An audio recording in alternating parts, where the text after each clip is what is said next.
waxaan aqrinayay qiso nin waxaa jiray gabar buu dhalay nin kasta oo soo doona cududaar buu u keenaa rag diin leh akhlaaq laha soo doona wuxuu leeyahay waa saan jaamacadda dhamayso saan weeye asagoo gabadhi weli hor taagan ayuu ninkii dhintay waa aabihii baa dhimanaya markuu dhimanayay buu labadiisii gabdhood u yeeray waa laba gabdhood oo labadaba uu ku shardiyey jaamacadda meeya weli ma aydan gaarin guur markii naftu ka baxaysu wuxuu yidhi aabbo ii duceeye ii cafiya markaasay waxay dhaheen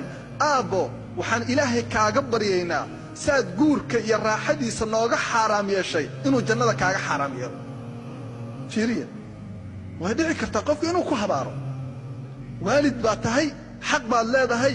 waladkii ilmihiina xaq buu leeyahay hadday nin fiican la timaado ama nin fiican aduu aad u aragtid waa inaad u guurisid ama nin fiican uu kaa soo doono waxyaabaha kale oo dhaca waxaa ka mid ah taa ka sokow gabadhiiba inay ninkii raacdo oo ninkii fiicnaa xataa gabadhii uu kaa wato oo uu uureeyo xataa way dhacdaa marar badan gabadhii inay suuqa ku uraysato sababtoo nin baa loo diiday inay dhacdo marka inaad marka horeba ka digtoonaatid waxaa dhacdo oo kale gabadhii inay nin kale aad ku dartid oo ninkii ayada iyo nolosheedu caqabad isku noqdaan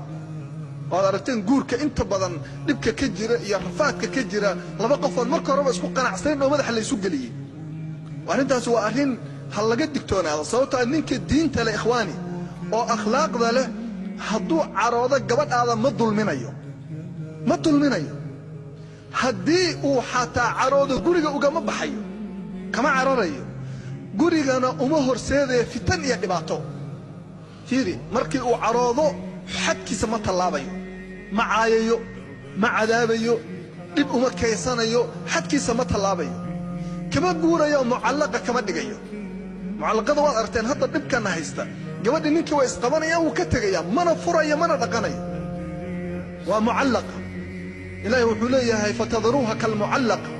gabadhii oo meel ka laalaado oon meel la ku xirayn oon la qabin la furinna ha ka tegina ilaahay ka cabsooda